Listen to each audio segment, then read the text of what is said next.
Welcome to Everything Co-op, bringing you information on how cooperatives can help improve your quality of life. This show is being sponsored by the National Co-op Bank, NCB. The NCB is dedicated to strengthening communities nationwide for the delivery of banking and financial services for the nation's cooperatives, their members, and other socially responsible organizations. For more information on the power of community ownership, visit ncb.coop. That's ncb.coop. Now stay tuned for your host, Vernon Oakes. Good morning, everybody. This is Vernon Oakes. Welcome to Everything Cooperative. You know, we're in Milwaukee this morning at the up-and-coming food cooperative conference. And we have two people with us this morning. We have Deb Trocha from the Indiana Cooperative Development Center and Stuart Reid from the Food Cooperative Initiative. Good morning, everybody. Morning, Vernon. Morning. So let's start with you, Deb. What is the purpose of the conference, this up-and-coming food conference?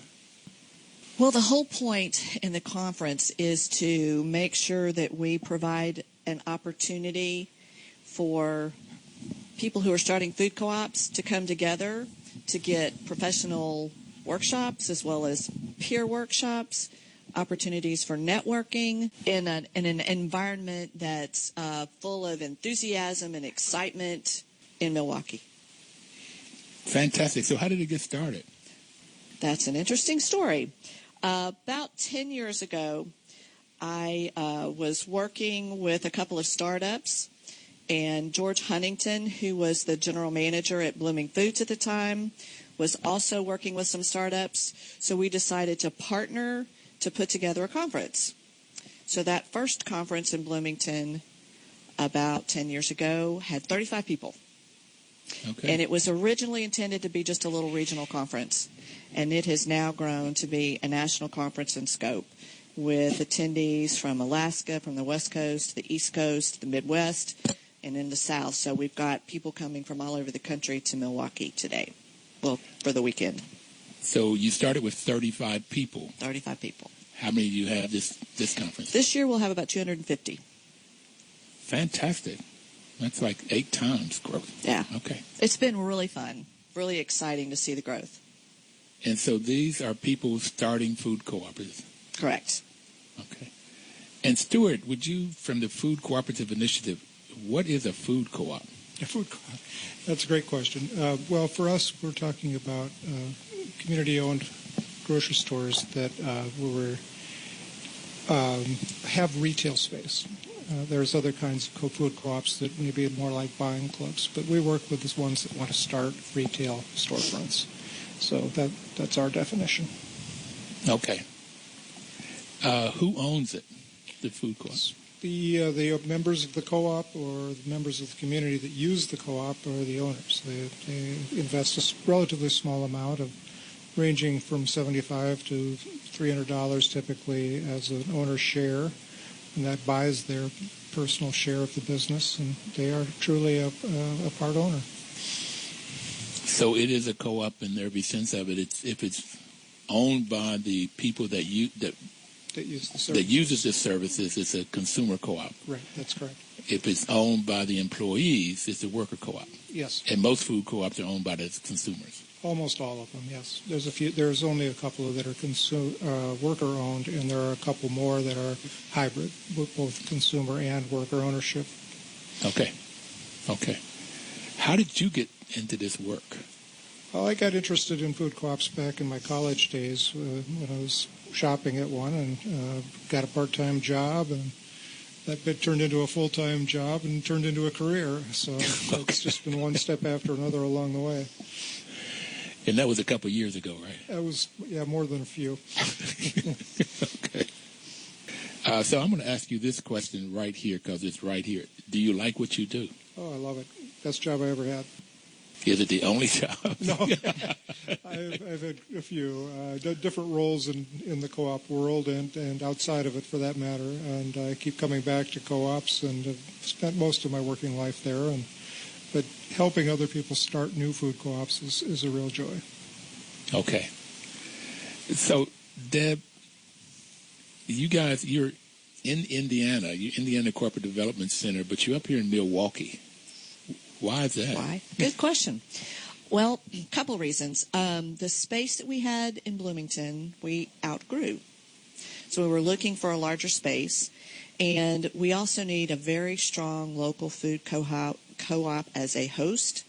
And at the time, Bloomington was going through some changes with new staff, new general manager, all kinds of issues. So we were looking for a location that had a strong local food co-op, had an airport in the city in which it was located, in the central part of the country to make it easy for people around the nation to come to.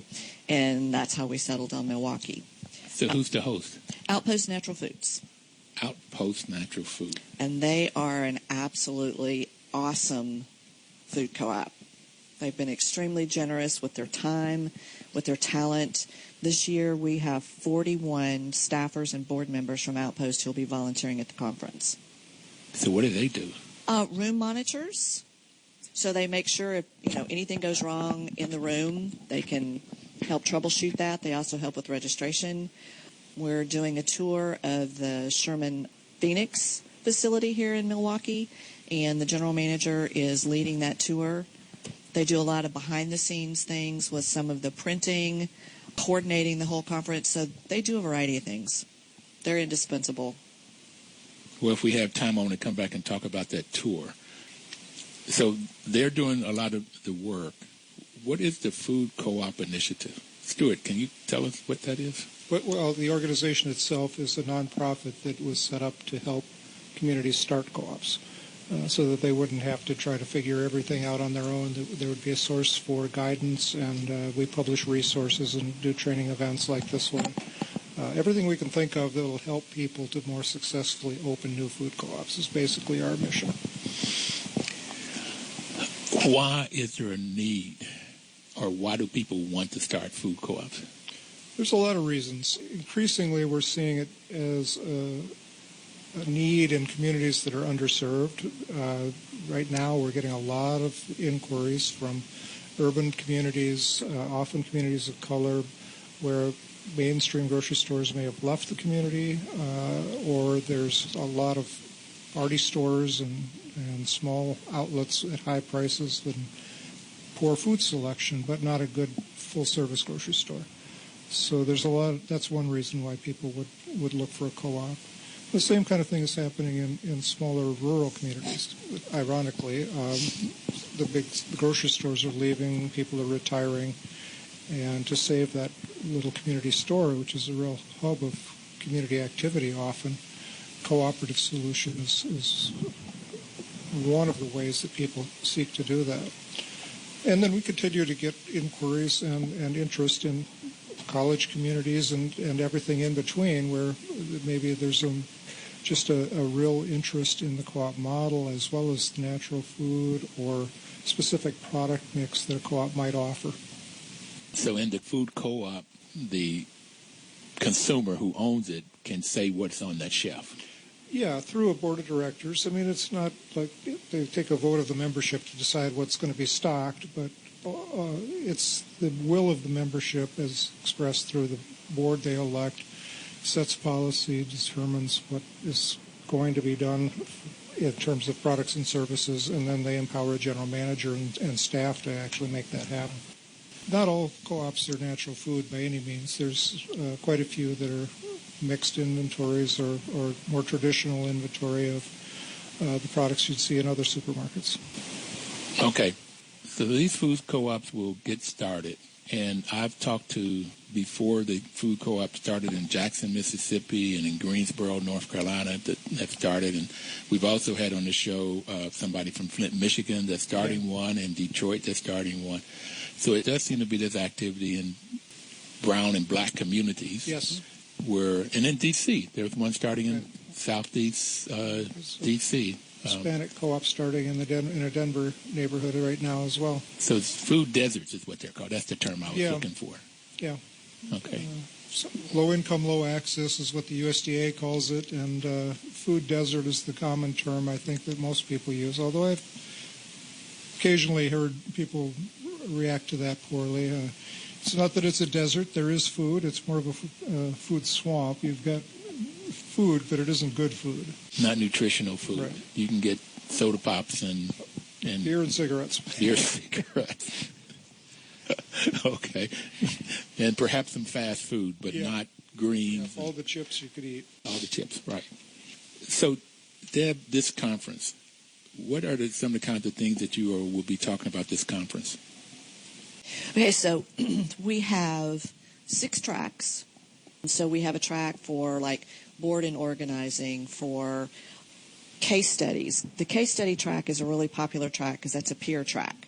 So we invite co-ops who are in the startup process to come talk about their story and to talk about a specific area. So maybe it's how they grew their membership, or maybe it's their capital campaign.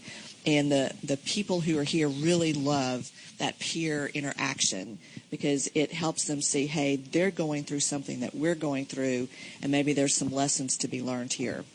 We also have a track that we're really excited about. We started this about 4 or 5 years ago. We were very intentional in really trying to increase the diversity of the people who come to the conference. So we now have a track that we call People of Color track. All the speakers, as much as we can, we try to have brown and black people talk. They're the speakers in that track. And they're really geared towards perhaps maybe there's a different twist on an issue in a brown or black community. So we feel like that. We'll be right back. We're going to take our first break, but we'll be right back. Washington, D.C.'s News Talk, 1450 AM WOL and 95.9 FM.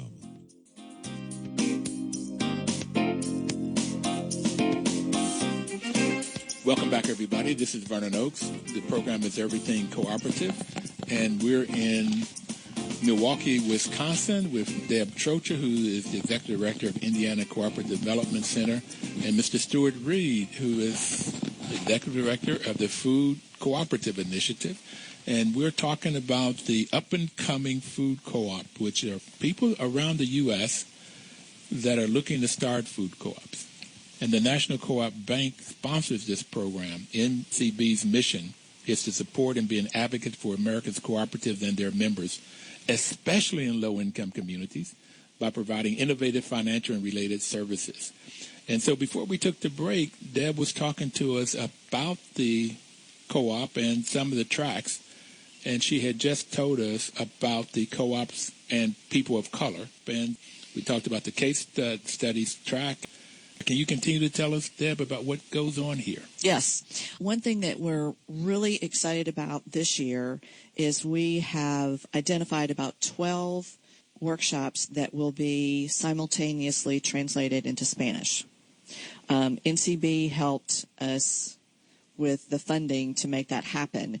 We know that there's beginning to be an increase in Latino communities starting food co-ops, and we had some feedback from the conference last year that they really would like to have some sessions that were translated into Spanish, and we really do try to listen to our attendees.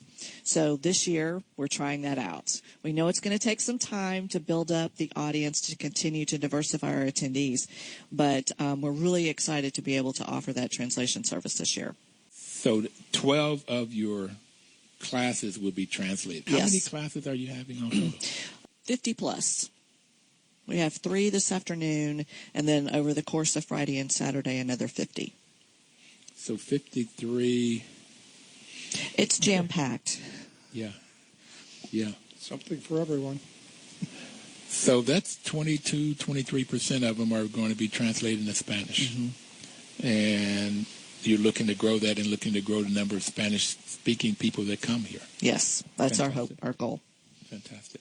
So I'm looking at, you've got board organizing is a track, business development, operations, and outreach, ownership and outreach. Mm-hmm.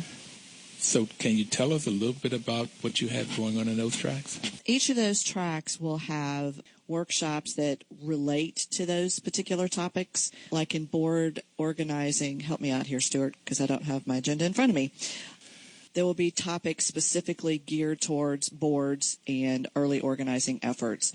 In the open track, those will be workshops geared towards stores who are already open or who are on the verge of opening, so they're a little bit farther along in the startup phase.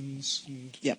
Working with the general manager, making sure that things happen in the store after it opens to make it successful. Okay. And that transition from the steering committee board to a board that has an open store, that's a huge hurdle, and it really takes some dedication to make that transition. I'm sure Stuart could tell us some stories about how that works or doesn't work.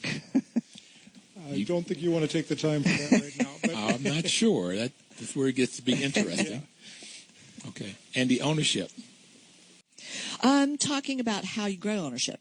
So how would you do membership drives?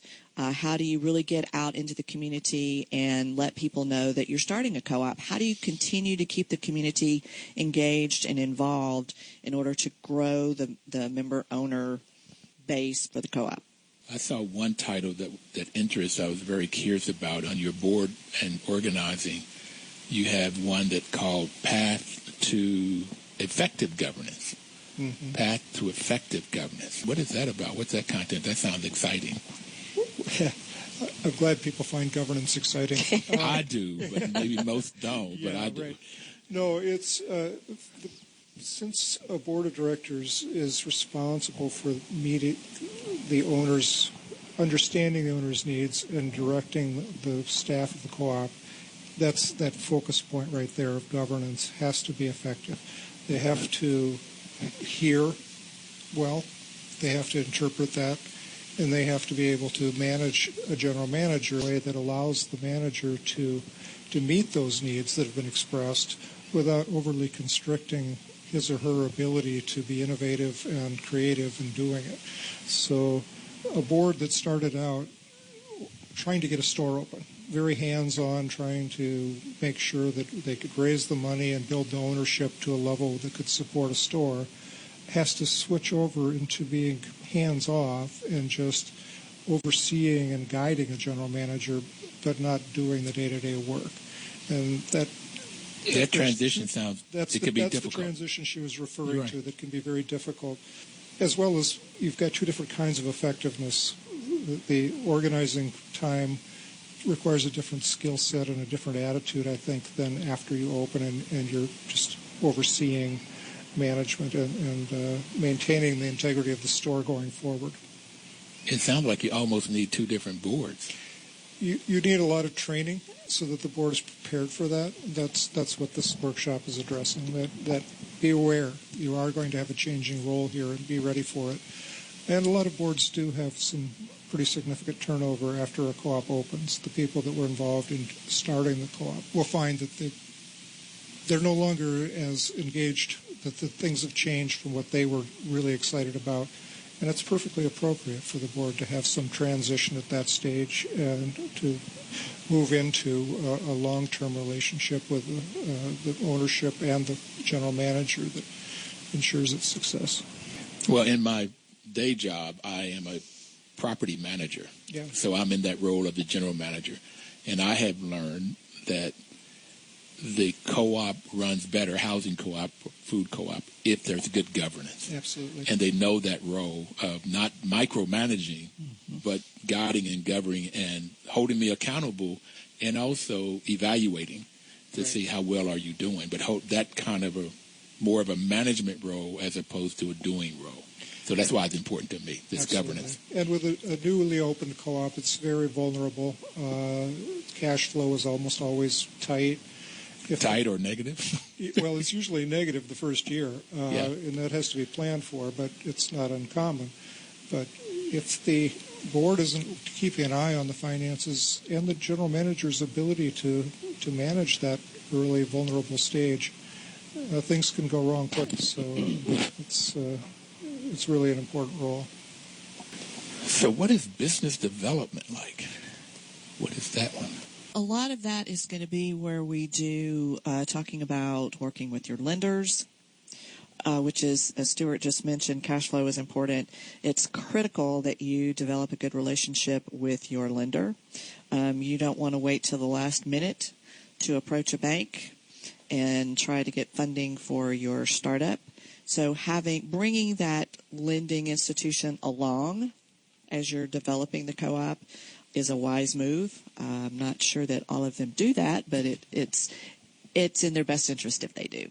The food co-op's best interest to talk to that lender early on. Yes. And say the first year, second year, whatever, we're going to have a negative cash flow, and we want you to stay with us on this, and it will turn around over Treating time. lenders as partners in the development, not as, this necessary evil that you have to approach somebody else to ask for money. It's really the relationship part of it is very important. And I would expect that somebody like NCB would make a great partner in that they are there to help co-ops and help communities, particularly we talk about low-income communities, brown and black communities, where there are food deserts or low-income, low access. Yeah. Okay. Yes. So that NCB could be a great partner in something like this. Yeah, there are NCB and a couple of other co-op lenders out there that really understand what co-ops are trying to accomplish, and the business model being a little different from most, it's important that they understand how that works. And so NCB is a great example of an organization that really does get it. Okay, so NCB, what are you said a couple other lenders? There's a couple of other cooperative loan funds. Shared Capital, based out of Minneapolis, Minnesota, works with co-ops around the country. Leaf. What's their executive director's name? Do you know? Christina. Yeah, it's Christina Jennings. She's been on the show. She's. The local Enterprise Enterprise Assistance Fund, LEAF, as they're more commonly called, and Gerardo Espinoza is their executive director. There's a fund in the New England Co-op Fund, I believe it's called. Right. They're regional. Mm-hmm. So they only lend in the Northeast. The other two, Shared Capital and Leaf, are national lenders, right, as is NCB. But they typically will take a second position, not the primary lending role, but because they work with co-ops almost exclusively, they really understand their needs and could be a great partner with another lender to help them understand the risks and the business model. So one of the things that makes the co-op model different is owned by all of these different people. Right. And so normally a bank would want an individual with assets to sign the loan docs. Loan guarantees are always an issue. Yeah. So you need somebody to understand a co-op that isn't there. So we're going to take our second break, and then we'll be right back.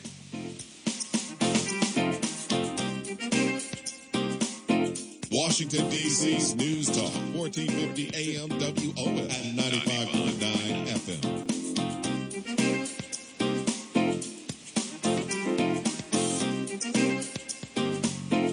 Welcome back, everybody. This is Vernon Oakes, and I'm in Milwaukee, Wisconsin today with Deb Trocha, who's the Executive Director of Indiana Cooperative Development Center, and Stuart Reid, who's the Executive Director of the Food Cooperative Initiative. And we're talking about the conference that's starting tomorrow morning. Well, really, they have 3 classes this afternoon. That's pre-conference classes, and then it starts tomorrow with about 50 classes tomorrow and Saturday.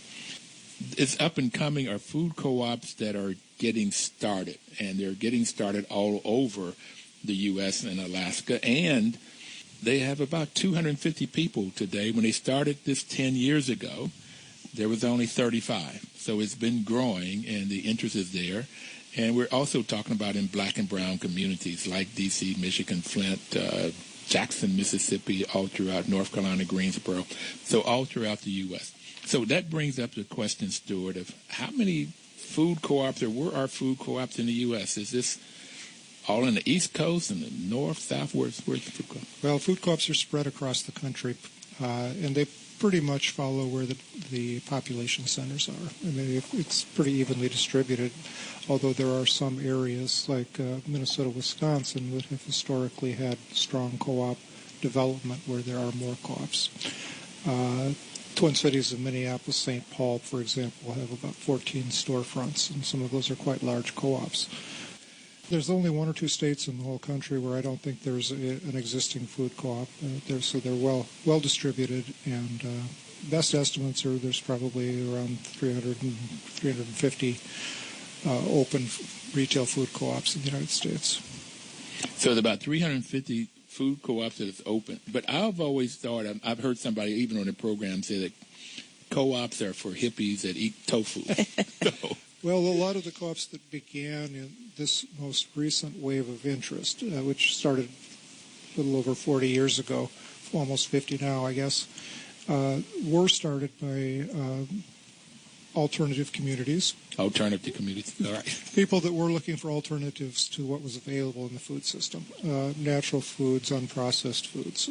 At the earliest years, it wasn't even organic so much because there was pretty limited availability.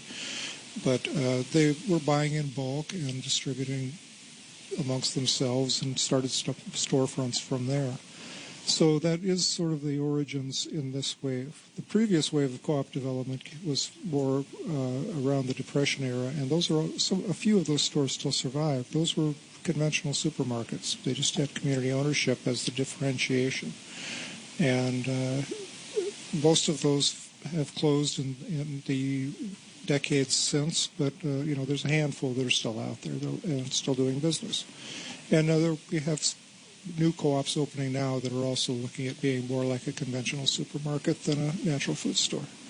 And the demographics are all over, from Sierra Vista, where it's a military base and military folks that started the co-op.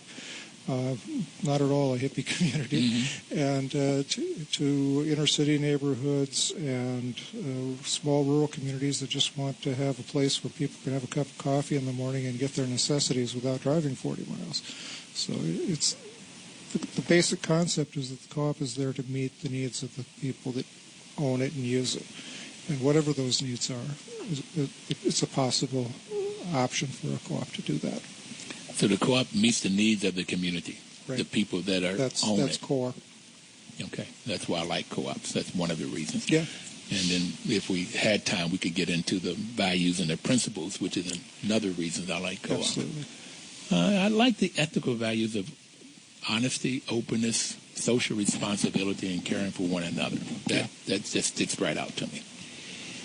Well, it's a grocery store where you're not trying to make sure that the investors who may not even know of the existence of the store specifically are putting money in their pockets. Yeah. It's whatever the store decides to do it has to meet the needs of the community because that's where the money stays. And it isn't benefiting anybody just for the sake of the fact that they invested a lot of money in it. So. And really the money stays in the community. It stays in the community. Makes a big difference. And I hear it maybe turns 5 to 8 times in the community, which also helps the community even more. It just helps the community. They perhaps come out of being a low-income community even. Mm-hmm. It can make a big difference in a neighborhood over time. I've seen dramatic changes as the co-op has been around for a while and the businesses around it change. It helps bring traffic into the neighborhood because people come to grocery stores regularly. It helps bring stability and it helps build social awareness, I think, as well, because the co-op has outreach programs, because it does do things in the community. It's not just there to sell groceries. So I call it social wealth. Right. Okay. Create social wealth and financial wealth. So you've just talked about some of the benefits of food co-ops.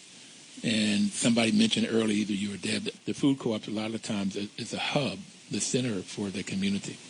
That people come and have their coffee and they talk, or they may have meetings in that food co-op. Right. Okay.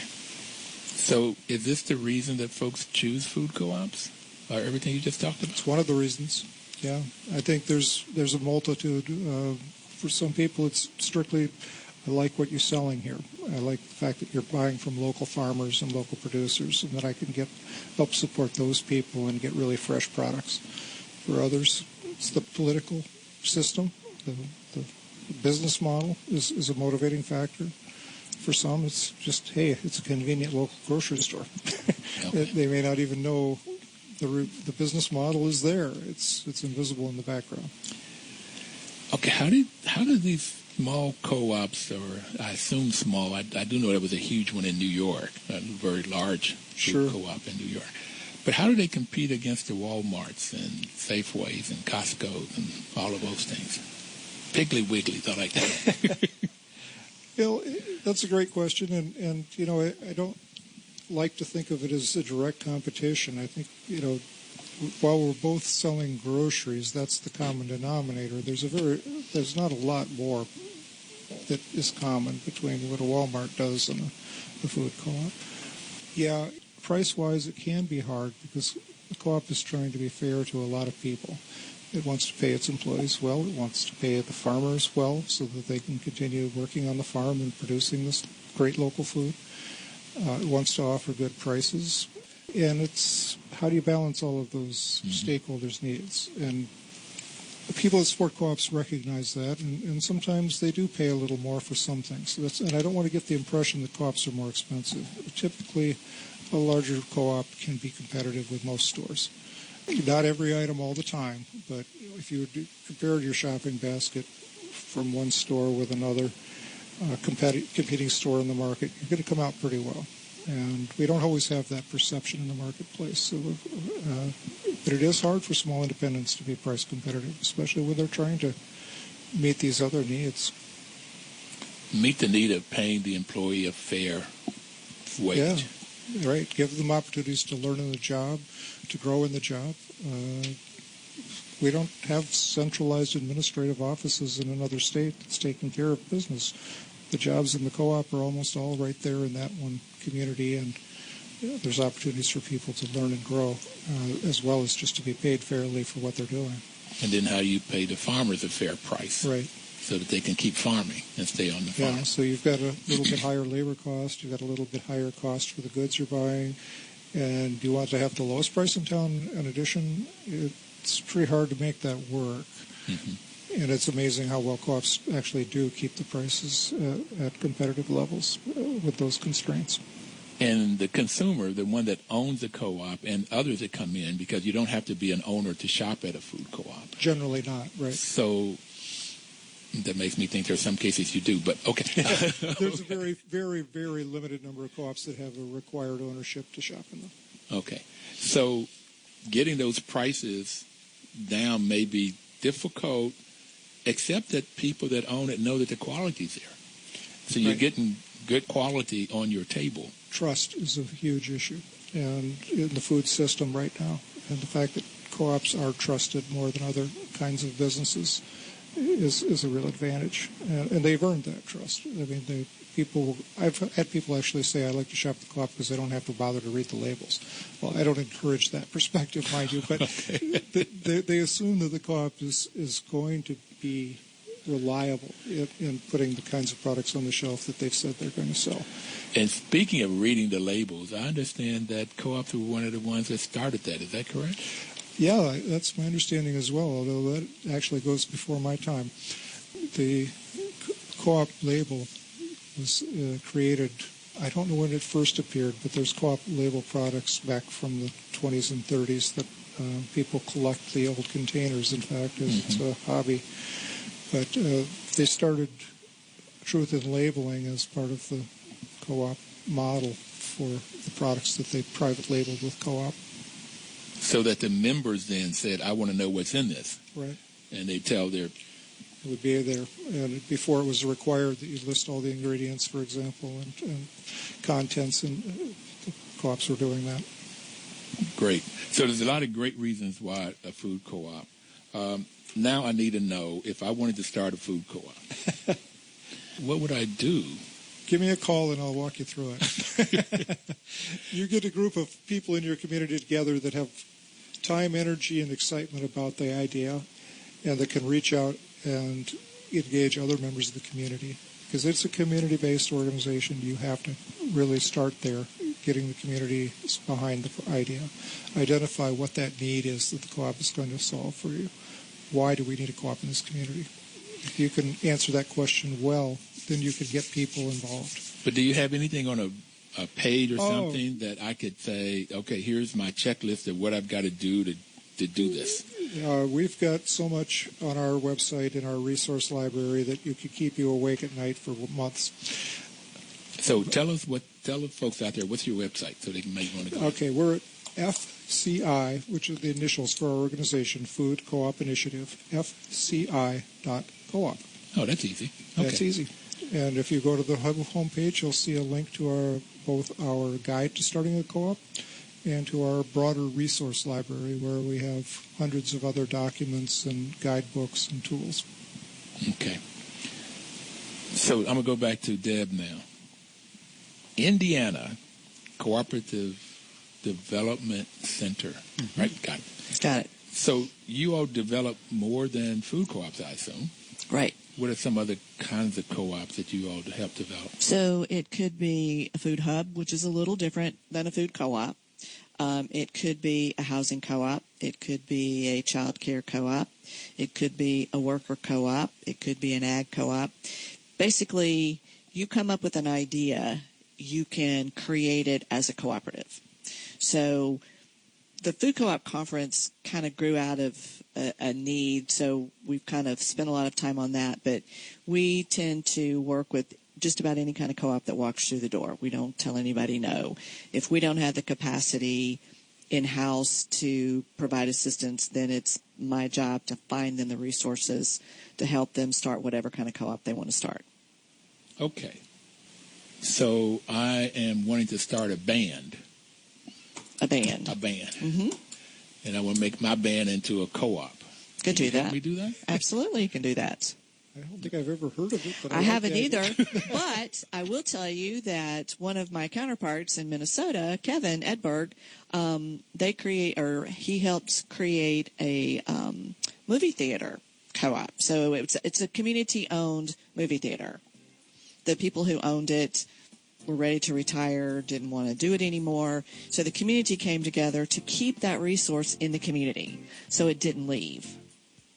So It kept, money there, kept people there, kept that resource there instead of that money bleeding out of the community. So, like I said, almost any idea you could come up with, there is a cooperative solution for it, at least in my world. Okay.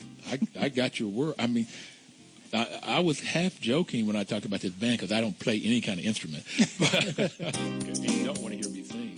So we're going to take our break, and then we'll be right back. Celebrating Black History.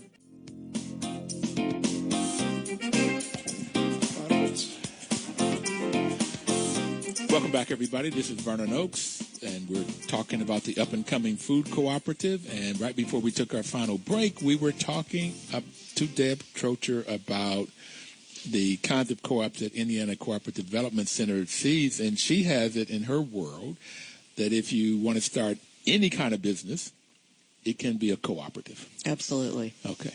And so the two major types of co-ops are consumer co-ops, which we talked about. Most food co-ops are that. It's owned by the people that uses the products or services. Housing co-ops is another example. Credit unions another example of those types. And in Madison, Wisconsin, there's a health clinic that's owned by the patients. It's a consumer cooperative. And you can have worker cooperatives. Any kind of business you want to talk about. The workers, the employees own it. It's a worker cooperative. And then you have the purchasing cooperative and the marketing co-ops. And I normally think about them around farmers. Farmers have created purchasing co-ops. They come together and they create a business where they buy their seed and their fertilizer and whatever they need, gasoline, even equipment. And they can even share that equipment. And then those farmers would start a marketing cooperative to sell their goods. And when you think about Ocean Spray or Cabot Creamery, those are different marketing co-ops where the farmers come together and they sell their goods to this co-op or business that they own. Right. And they can therefore make some money there, but they can also make sure the quality is good. And they can get their product in the market they couldn't do on their own. Mm-hmm. Artists are beginning to do these two things too. They're creating purchasing co-ops and marketing co-ops. There's one in Pittsburgh called Ujamaa that is a group of black women, mainly women of color. They do beads and they sew, and they also buy from other folks, and they have a storefront where they market it. so they can come together and produce things together, and also paintings and so forth. So it's beginning to work. I heard that there was a artist where there was different entertainers that got together, and they started creating income, because for entertainers, their income are either feast or famine. Right. And so if Deb had her band, she might make some money this month, and my band might make some money next month. And we come together and put that into the co-op, and then we can share out, and we can have money each month. I find it fascinating. I want to get more on that. So, Deb, any kind of business that you want to talk about in the Indiana world or the area you're working in? Well, you were talking about purchasing co-ops, and it's not just in the ag field. But, for instance, Indiana has an office supply co-op, independent stationers. So these are independently owned office supply stores who are trying to compete in the world of Staples and Amazon. So coming together as independent owners under the co-op banner, they're able to buy in quantity, so they get quantity discounts, and then they market themselves under that banner as well. Ace Hardware would be another. Carpet One is part of a much larger cooperative of purchasing co-ops. So anytime you have small independently owned stores who are having a hard time competing on their own, if they would come together as a cooperative, then they have a much better time of competing in a very crowded world. Say, for instance, small independent bookstores have a really hard time. Even the bigger bookstores like Barnes & Noble are having a hard time competing against the Amazons of the world.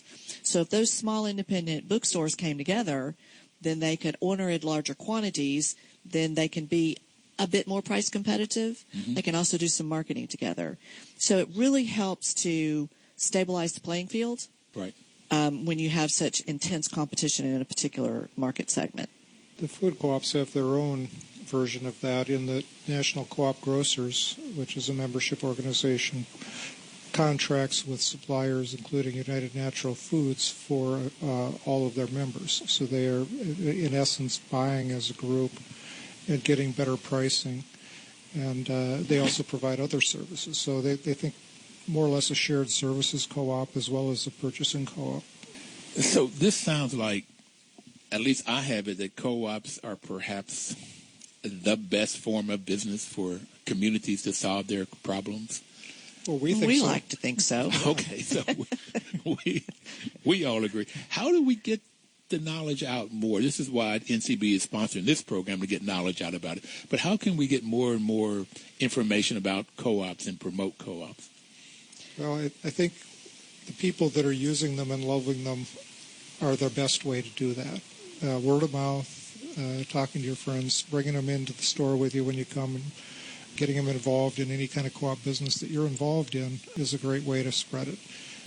I wish there were better ways and bigger ways and faster ways, and maybe there are some, but this program and any outreach that we can do on social media is all helpful. We do a couple of things in Indiana to help promote the co-op business model. We've done this for a little bit longer than we've done the food co-op, and we call it a cooperative summit. So the idea is that we bring in co-ops from across industry sectors to get to know each other, because even in the co-op world, you still tend to, ride in your lane. Mm-hmm. So we've tried to create those relationships across industry sectors so that co-ops start doing business with each other. So that, to help promote not only their own co-op, but other co-ops that they could work with. And then when I get back on Monday, we're going to be at the Indiana State House, and we've invited co-ops to come in to set up, display and table, so that as our legislators are coming in to work for the day, we're really trying to promote the idea about co-ops, because in general, people don't know about co-ops, right? So we're really trying to raise the profile with our elected officials that here are constituents. They vote for you. They're in your districts. They are creating jobs, helping to raise the economy in that local community. So those are a couple of additional ways that we're trying to raise the profile of co-ops in Indiana. And we really need to get co-ops into the school business programs at all levels. I mean, even just talking about co-ops as a business model doesn't happen in many MBA programs. You can get a It didn't happen in mine. Yeah. Didn't happen in mine either. Now, there are some of the food co-ops that have sponsored teaching programs or classes, special classes that they can offer in local schools, at elementary level, high school. These are great ways if we could spread that idea and have that happening in more places. Very effective way to get kids interested and involved, and of course what goes home with the kids gets to the parents. So this is a best-kept secret. Yes. We all agree that it's the best motto for communities, and somehow I have it that co-ops keep it to themselves. They keep this to themselves, and it's beginning to blossom out to going to the Capitol and letting people know about it. But we really got to tell our stories, and how do we can get that done more? Well, it's anecdotal, but in periods of tough economic times, co-ops tend to be on the rise. Yep. And depending on who you are, you may say that we're in a tough economic time, at least from a social perspective. But co-ops are something that people can do themselves. They don't have to wait for somebody from outside the community to come in and help solve an issue. They can do it right there themselves. So in that respect, it really helps empower individuals, helps grow community, empower community. So I think we're going to continue to see an uptick and a rise in the start of cooperatives in this country. We're in tough times. I think for some people, it's still the depression or the recession. I heard a quick joke that a recession is when your neighbor loses their job. A depression is when you lose your job. Mm-hmm. So there are people that have lost their job, have lost income, people that went through it, through the shutdown, and most of us are one paycheck away from homelessness. I used to say 3, but there were people on TV. Definitely. It was 1. Well, I mean, look at the latest government shutdown. Yeah. You know, there were federal employees who had to go to a food pantry because they missed a paycheck. Right. And one other quick plug, co-ops are not just in this country. They're internationally. Right. And the National Co-op Business Association does a lot of work in developing countries. And the co-op business model is a good way to help raise the economic prosperity of really, really, really low-income communities, especially among women. Mm-hmm. We do a lot of work in Africa, some work in South America, and it's really been an opportunity for people in those countries to raise their economic prosperity. And I got the opportunity to go to the UN when they had, in 2011, they had made 2012 the year of the cooperative. And I was amazed at co-ops in China, in everywhere. Russia. Yes. Okay. It's just all over. And I think of Africa and Latin America, but they're just They're all everywhere. Over. Yeah. And in some countries, they flourish. They're even more prevalent than they are here in the U.S. So, yeah, there's a great need for co-ops. So, we don't have very much more time, so what would you like to leave people with? Before that, can you tell me what are the challenges of food co-ops? And you said we don't have very much time. I know. Okay. The challenge is with a huge amount of competition in the natural food side in particular. The cost of starting a new business is high. Co-ops are pretty high-tech these days. I mean, food co-ops and grocery stores. So there's a high cost to get started. You have to raise that money without turning to investors of the typical kind. So we've got to close out with that. I'm sorry. So everybody out there, please have a great week, and please live cooperatively. Thanks, Vernon. Thank you. Washington, D.C.'s News Talk, 1450 AM WOS and 95.9 FM.